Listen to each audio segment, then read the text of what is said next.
Hey there, Mr. Redder here. Welcome back to another episode of Reddit Podcast Stories, where today I hooked up with my neighbor. Now he won't stop stalking me. So I made a huge mistake recently that I really regret. I, 22 female, ended up hooking up with my neighbor, who's 30 male. We live in the same building, and I came home from a night out about 2 weeks ago, and I met him in the hallway. We got talking, and he invited me back to his place. We had a drink, one thing led to another, and it just happened. I have to admit, it was pretty awkward and bad. I'm cringing as I write this. But as we were doing this, he told me that he loved me. We had spoken about twice before this night. So I got my first impression, maybe he was a bit strange. I was really embarrassed by the whole thing. Thought he would be too, and not very maturely decided to just avoid him. I thought he would get the hint that it was just a drunk one-time thing and I wasn't interested. But I kept seeing him all the time. I think he must have worked out what time I leave and get back from work because I started bumping into him way more than I used to. I kept the conversation short and acted uninterested because I thought he would get the hint and back off a little. I guess I was just avoiding that awkward conversation, telling him I wasn't interested, but in no way was I encouraging him. He persisted, and then a few days ago he added me on Facebook, which I ignored. The next time I saw him, he asked me why I hadn't accepted his friend request. So I decided to be a bit more assertive and said something like, "The other night was fun, but I'm really not interested in anything." He was quite upbeat and replied, "Okay, that's cool, but can we still be friends?"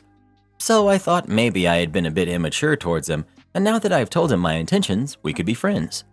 I still think he's being a bit overly friendly with me. I'm sure he's waiting to bump into me again because I see him like all the time. He also is not shy about asking personal questions, like about ex-boyfriends and stuff. I get that some people are more open about some things, but I find it a little weird. On Facebook, he has liked so many of my pictures. I know we all stalk people on Facebook, but he's very obvious about it. He has also messaged a couple of times asking me to hang out. My question is his behavior a bit weird, or am I just being overdramatic?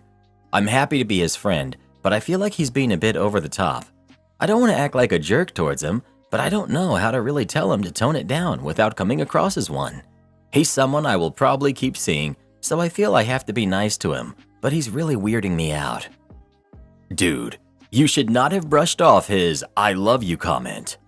I only brushed it off because I thought it was a silly drunk comment, and I didn't want to make the whole thing even more awkward by mentioning it. Maybe I have been oblivious, but I just didn't think anyone would say that when they were hooking up with someone they didn't really know. Hindsight is a great thing, but I've deleted him on Facebook for now, and I hope it will all just subside. I've told a couple of friends about it anyways, so if things get worse, they know. But honestly, I don't think he's that crazy. You really do not have to be his friend.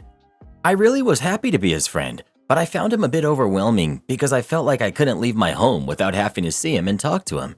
And his presence on Facebook was pretty annoying.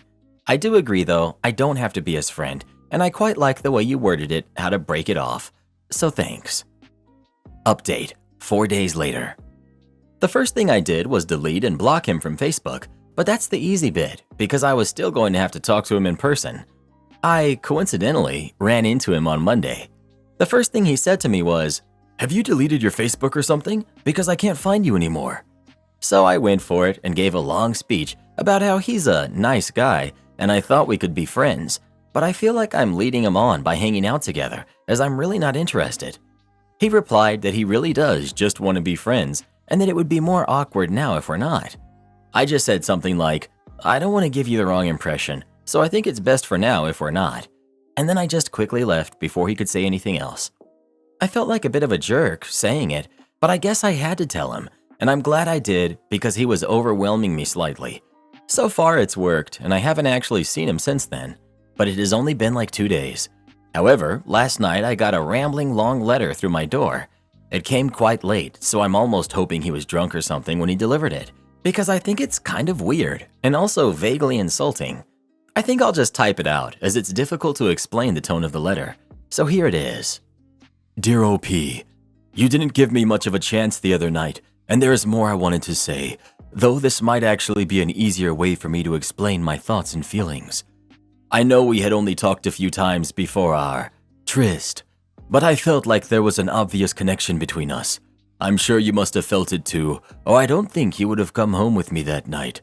I'm not the type of guy to hook up with random people I don't really know well, but I was extremely attracted to you, and when it appeared you reciprocated my feelings, I couldn't help myself. When you told me you weren't interested in anything romantic, I understood, even if it was not what I wanted to hear. I don't know anything about your personal life, part of the reason why I'm not usually interested in hooking up with random people, and so of course I realize why you might not be interested in me. However, I think it is strange you don't at least want to be friends. We shared something very special with each other, and you can't pretend it never happened. It therefore seems only logical that we become friends. It only makes it more awkward if we aren't. I just want to say if you feel embarrassed or worried that I think of you as crappy, don't be. I don't judge you. That would be a terrible double standard. Though be careful, because some men may see your behavior as crappy, especially if you refuse to talk to them after. Just like when a guy doesn't call a girl after they hook up, he's seen as a jerk. Really, the point of me saying all this is just to repeat that I understand you are not interested in a relationship with me, and I respect that. However, I'm just going to say it. I really like you. You're a fun, smart, and beautiful girl, and I would love to get to know you more. I don't think you can deny that we got along very well before that night, and I don't think what happened should change anything. Don't think you're leading me on. I'm a grown guy, and I know that no means no and can handle just being friends with you. But I respect what you said to me, even if it hurt a little, and will keep my distance from you from now on. If you change your mind, and if you ever want to talk to me or if you need anything, you know where I live, and I will always welcome you. That's what neighbors are for, right? I do feel a bit bad, because he obviously does like me and has put a lot of emotional value on what happened between us, but I just don't feel like I can deal with someone as intense as him. Maybe it's just me, but I do think that his letter has confirmed that he is a bit odd, so I'm glad that I said what I said and I was upfront with him. I think he'll leave me alone now. He has so far, though I hope if we do see each other, we can be polite and it won't be too awkward, but it probably will be. Make sure your friends and family know about him. Thanks. I already have, but hopefully things will go no further. Update 2. I was hoping that there would be no more updates to this because he managed to go for a week without contacting me. I hadn't seen or heard from him for a few days, so I thought things were blowing over and he had gotten over it. Then yesterday afternoon, I was getting some stuff out of my car and I suddenly hear his voice say, "Hey, do you need a hand?" Of course we were going to see each other again at some point, and I thought I was polite with him by just saying, "Hey, no, I'm fine, thanks." I really didn't think this was rude, and I really didn't need any help anyway, but he seemed to get offended by it and started to get mad at me. He said something like, "What's your problem? I'm only trying to help you. All I've ever done is be nice to you, but you're still acting like a jerk." I think he said more, but I was kind of shocked at how he reacted. He stormed off before I could say anything, but I don't even know what I would have said, as I was a bit stunned and also totally embarrassed because there were people around who probably heard it all. I was also a bit upset because I know that he's allowed to feel a bit used or whatever, as he obviously liked me more than I liked him, but I do think this outburst was uncalled for. I've made my feelings clear to him now, and I know the truth hurts sometimes, but I don't think he has to take it out on me like this. This morning I woke up to another letter. This one is quite short, and so I'll just type it out again. "Dear OP, I want to apologize for shouting at you earlier. I let my anger get the better of me, and I'm sorry about that. But I can't help but get frustrated at your behavior. I get that you're not interested in me, and that you don't want to be my friend. Even if I do find it strange, you're aware of my feelings on this, so I won't repeat them. However, when someone is trying to help you, it's good manners to accept it, or at the very least be grateful. Again, I'm sorry, and I realize I need to think about the way I acted, and will try not to do it again. By the way, this is how adults deal with awkward situations. They don't pretend they never happened. Hope you accept my apology and the little bit of advice I gave you." Maybe I should be grateful he apologized, but I almost think this letter is worse because he's not even trying to hide the insults and is totally patronizing. I don't know how to deal with him anymore. He seems to have gotten over his love for me, but now he has some grudge against me. If he really thinks all this about me, I don't even know why he wants to talk to me and be friends. It must have been like a month since we hooked up now, so I don't know why he can't accept it and just move on. I kind of want to talk to him again now, but I get the feeling that's what he wants me to do. Should I just ignore him and hope that he gets bored when he realizes I won't give him any attention? Or should I tell him again, more assertively, that I want him to leave me alone? I'm so stressed about seeing him again though, because I don't know what it's going to be like. Time to move. I'm actually seriously considering this, but I can't really afford to. I'm thinking this would be the easiest thing to do though. My parents aren't really an option, but I'm going to call my brother. For obvious reasons, I haven't told him anything about this, but I'm going to tell him, and I think he would help me out financially. Call the cops. I did think about doing this, but I just don't know what I would say. I hooked up with someone, and now they've sent me a couple letters, even though I don't want him to. I just don't think they will take it seriously. I think I will call them to see what my options are. However, even if I can get a no contact order or whatever, I don't think I would want to live that close to him and have to see him regularly. Update 3. Hopefully this is the final update. Things have happened quite quickly since my last one. I was still kind of undecided whether I should write to him to tell him to leave me alone, as this would give me proof of things if it went further, or to just ignore him. Anyway, I called my brother, who I didn't initially want to tell about all of this, but I thought I probably should tell someone in my family. He was totally adamant I shouldn't contact him and I should call the cops if he continues, so I took his advice and decided to not communicate with my neighbor. I sort of regret telling my brother now because he really did not help the situation. I had been out on Friday night and stayed over at my friend's house, so I didn't get back until Saturday morning. I came back wearing what I had been out in, so to my neighbor, it probably looked like I had spent the night with a guy, so this may have made him a bit more angry. He was in the hallway when I got back. I'm totally sure he had been waiting for me, and he said to me, "I don't appreciate getting threatening messages from your brother." I honestly had no idea what he was talking about, so that's what I said, and I found out that my brother had sent him some kind of threatening message telling him to leave me alone. He then was saying stuff. "Why can't you tell me this yourself? Why can't you at least talk to me? I just don't understand you." I responded something like, "I'm sorry about the messages. I didn't know he sent them, but I have told you I don't want you to contact me anymore, yet you keep sending me these letters, and I think he's just worried about me." This is when he got pretty angry and was saying stuff like, "What are you worried about?" and how he had just been trying to be nice. Yeah, he actually said that. He pretty much just repeated what he said in the letters, but it was the first real time he actually scared me a little. I didn't really know what to do, but then he started calling me insulting names to my face, and I was like, "Forget this. I'm not listening to you anymore. Leave me alone." And I went straight to my apartment. As I was walking away, he tried to backtrack and apologize, but I didn't want to give him any more attention, so I ignored him.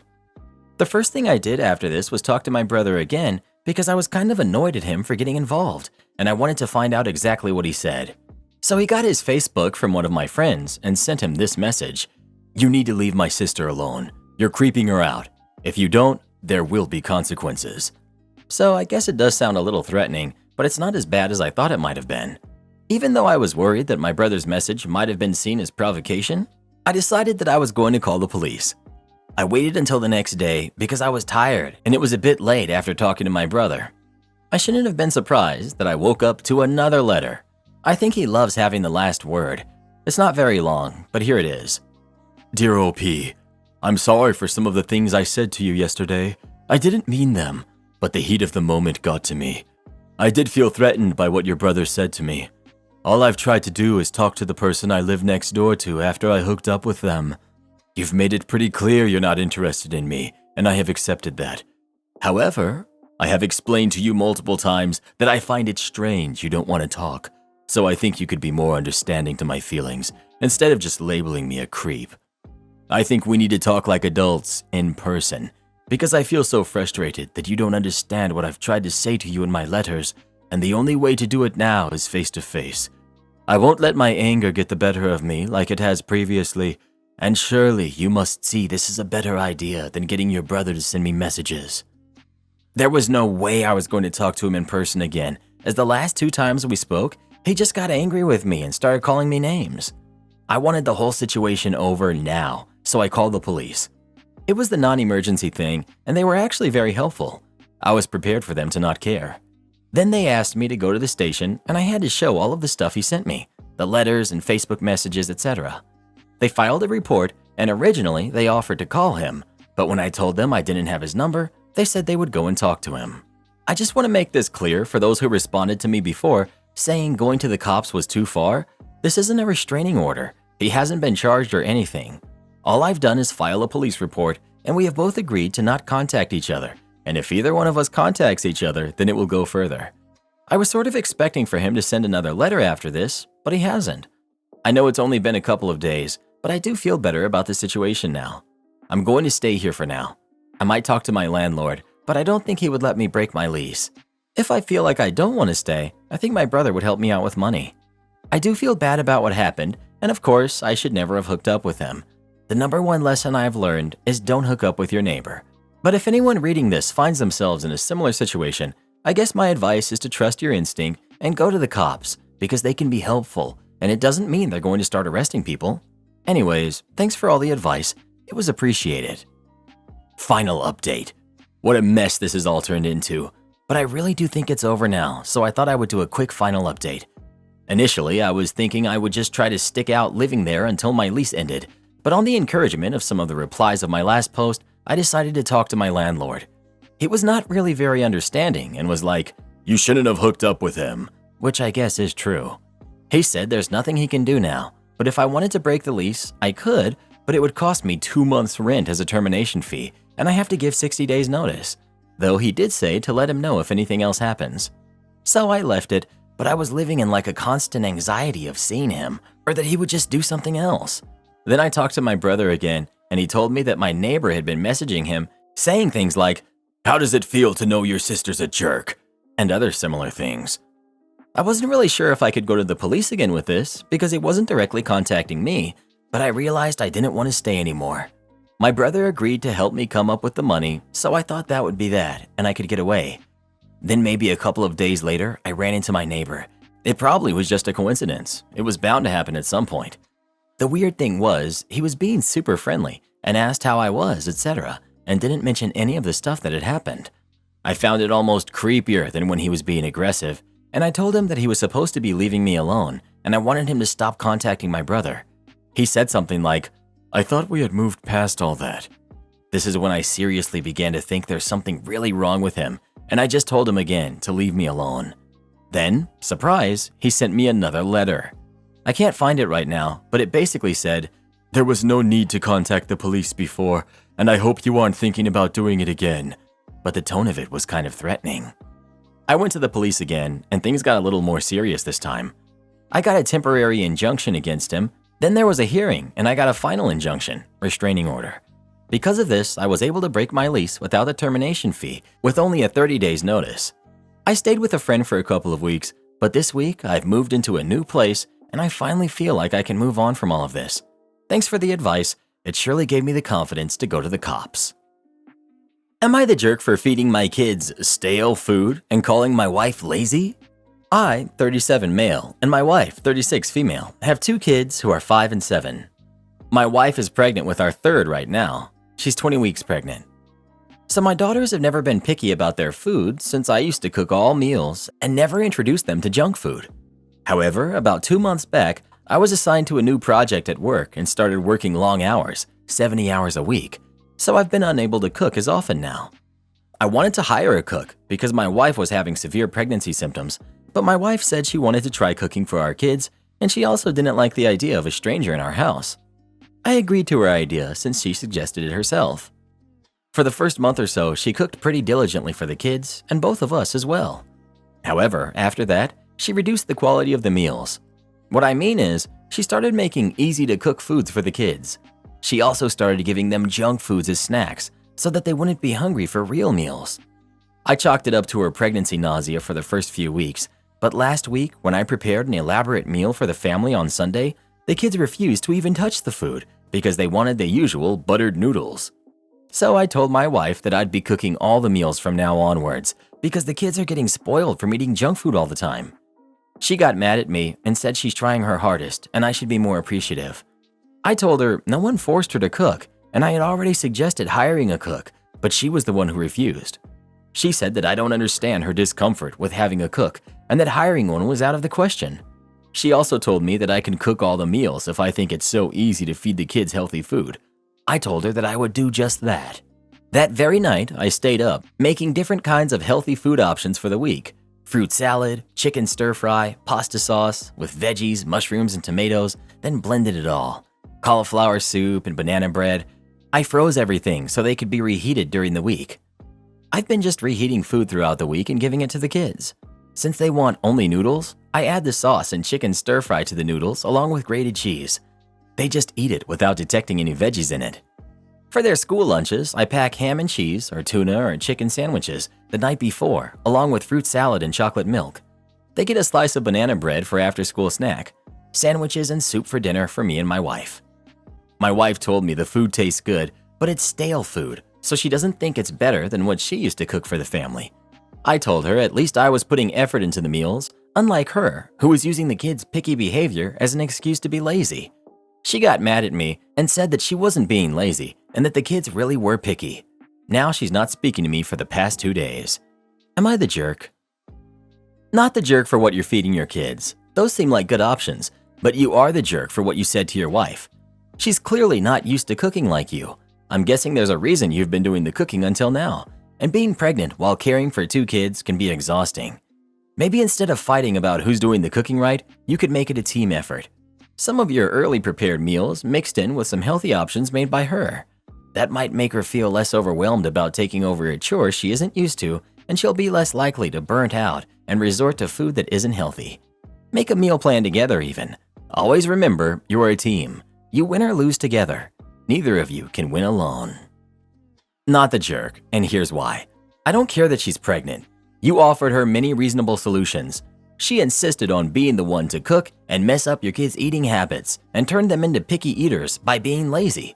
Let's be honest, it doesn't matter why.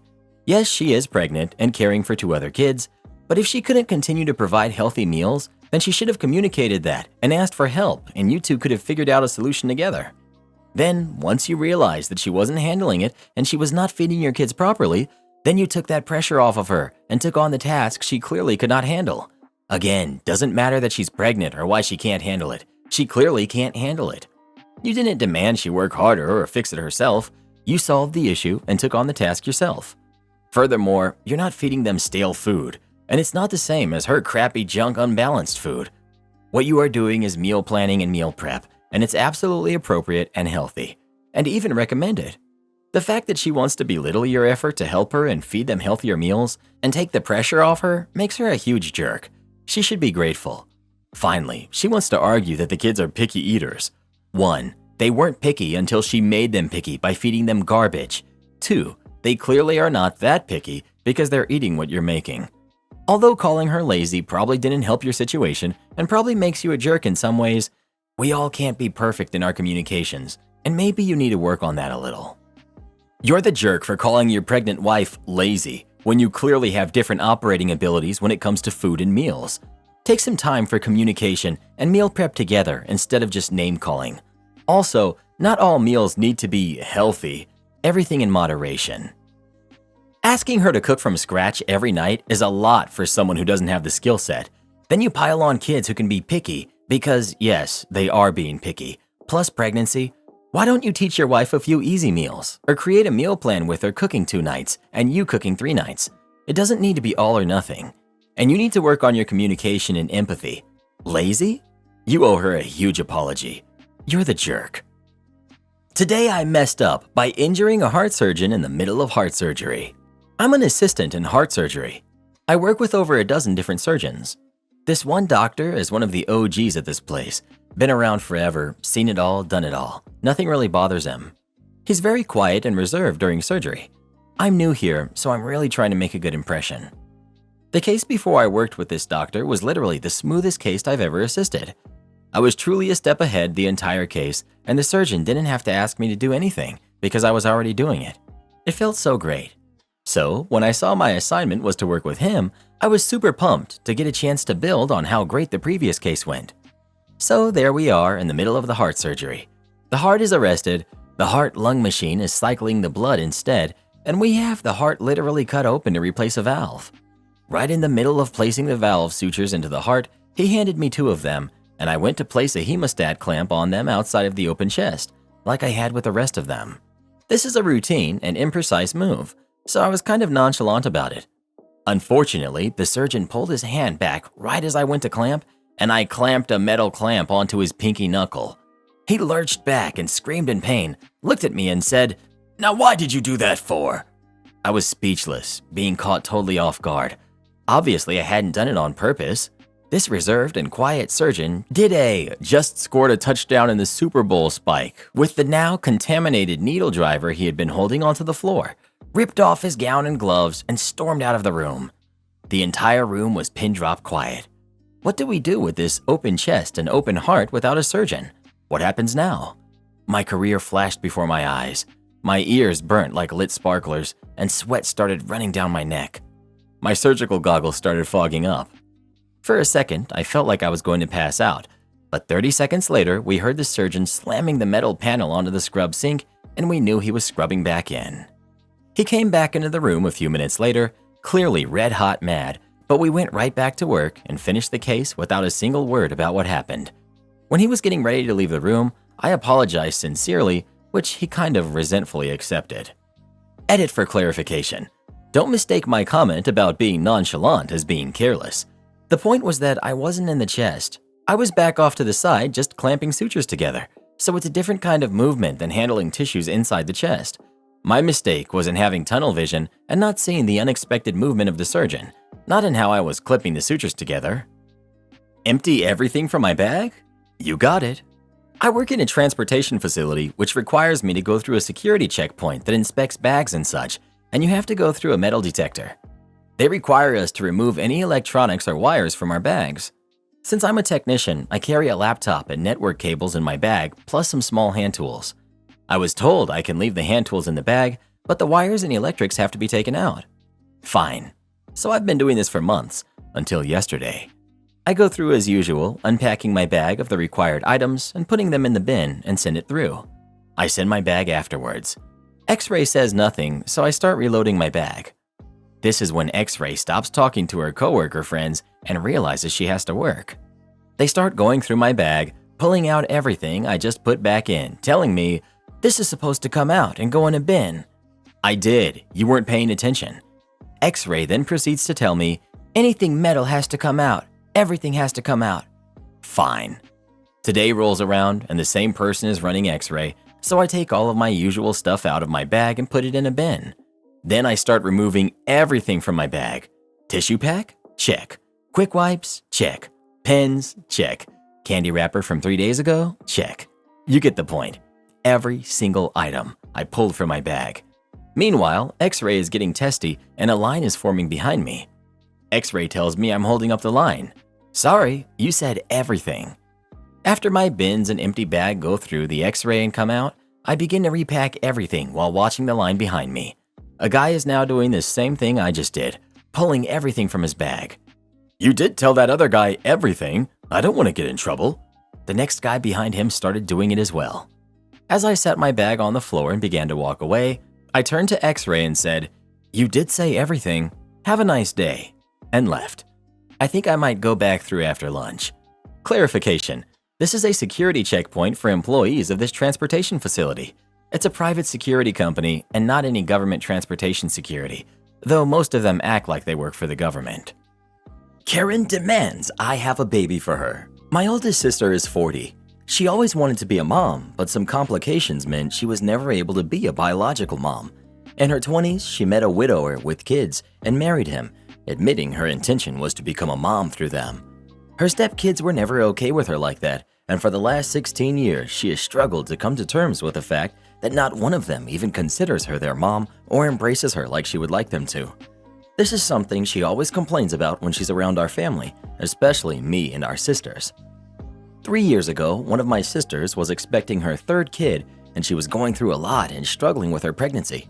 She wasn't sure they could handle a third kid and worried about financials because her husband had a new job that paid less than his old one. The old one folded a few months before that, and they had already made adjustments to factor in the new household budget. My oldest sister harassed her for months about letting her adopt the baby, going as far as going to our brother-in-law about it and telling him she wanted the baby and he should talk our sister into it. It never happened, but it did harm her relationship with the rest of the family. I gave birth to my second kid in November and had a procedure to make sure I had no more kids. Both my pregnancies have been awful on my body, and I didn't want to risk putting myself through that again. My sister brought this up last week. She said I was selfish to sterilize myself before offering to be a surrogate for her, and that I could have given her my youngest to adopt at the very least. I told her I wanted my kids, so I would never give one up like that. She said her dreams of motherhood were important. I told her nobody owed her motherhood though, and the way she was carrying on was wrong and concerning, and she had brushed aside our concerns before, but she needed to get some help because she can't keep demanding others give her their kids. She flipped out and started screaming that as her family, we should want to help her reach her dream of motherhood, and we should be more understanding because she gets crap from her stepkids and doesn't get any of the joy the rest of us have. We've been sensitive for years. We encouraged her to speak to someone countless times, but she keeps going on like this and it's concerning. Her marriage has felt the strain of it all, but I know I might have been harsh saying we didn't owe her motherhood, which is why I'm here. Am I the jerk? I get that being a parent, especially a mother in this case, is important to some people, and to not fulfill that dream is something to genuinely grieve. However, after being raised by people who felt that they were owed kids, it caused a lot of generational issues for us. We weren't seen as people as much as toys to show off, and as with most toys, we continued to lose value over time when we were no longer new. Honestly, the way she's acting is making me grateful she can't have kids. I can only imagine the pressure, codependency, and general issues a kid would face with her attitude. My mom wasn't nearly this bad, but I still essentially was her parent, and guess who I no longer talk to? Wow. First off, your sister needs a lot of help. She is obsessed with having kids, and she's turning into someone most people wouldn't even want to be around. She needs therapy and quite possibly medication. Second, not the jerk. You actually put it very well. Nobody is owed motherhood, and your sister is wrong to expect others to hand it to her. Your words were a bit blunt, but I have the feeling you have tried to be nice about the whole thing for a long time, and the comment about you being a surrogate for her was the last straw. It's not up to you to make her a mom. Good luck to your family, particularly her husband. Welcome to our newest subscribers, Amanda, the White Cat, Rizma, and Jupiter. Subscribe to our channel and tick the bell for all notifications, and you could get a shout out in our next video. And this video, the one on the right, come watch that one next. You won't believe what happened in that one.